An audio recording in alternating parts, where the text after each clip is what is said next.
Hey! Happy Valentine's Day, Youth in Government. Today, 9 Times Why will be broadcasting to you a story about TNE-1, the Death Star bill, and polling. That's no moon. It's a space station. These are the words that Ben Kenobi said as the Millennium Falcon was pulled in by the Death Star's tractor beam. Now, the delegates in Assembly will say these words as they get pulled in by the new Death Star bill.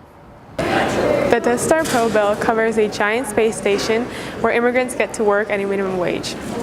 Now let's see what's going on. What happened during the Death Star debate?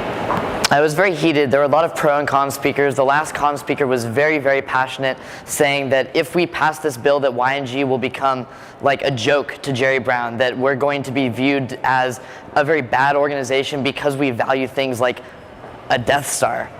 And I thought that was a really interesting point to make. How do you feel that the Death Star bill will help immigrants and citizens? I think that it's an amazing process because we have such an immigration issue right now in our nation, and it's been talked about a lot during the presidential debates, and this Death Star could really solve these problems, and I think that's a great thing. Even though this Death Star bill was highly controversial, it still passed. We're about to interview some delegates from the polling program to find out what it's all about. What is the polling program all about? The polling program is mainly about making polls that delegates in the polling program want to know about YNG delegates, whatever questions that they want to know, the different demographics. So we get to make our own polls and we get to go out and ask the delegates, and we have to get enough so that we have an accurate representation, and then we get to analyze those results and we can cross-reference it with kids who've been in the program for 1 year, kids in the program who are females versus males and whatnot. So we get to take those results and we get to just find really new and interesting information with the program. And we can also help out other program areas like the media program area, like the Board of Education, for any information that they find useful, or Cal YMCA as well.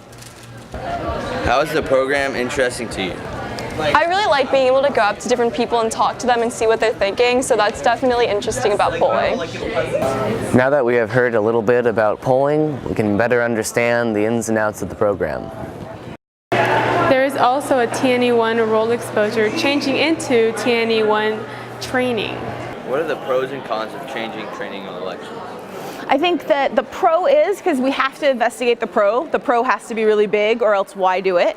So the pro is that we want delegates' time to be as valuable and engaging as possible. And as youth in government, we know that where our strength is being in program areas. So you really get a great investment in the program when you take on the role. It is a model legislature and court. So as soon as you begin that model piece, whether you're modeling being in the NIC, in the Senate, in the forum, in the media, that's when the value begins. So that's the pro.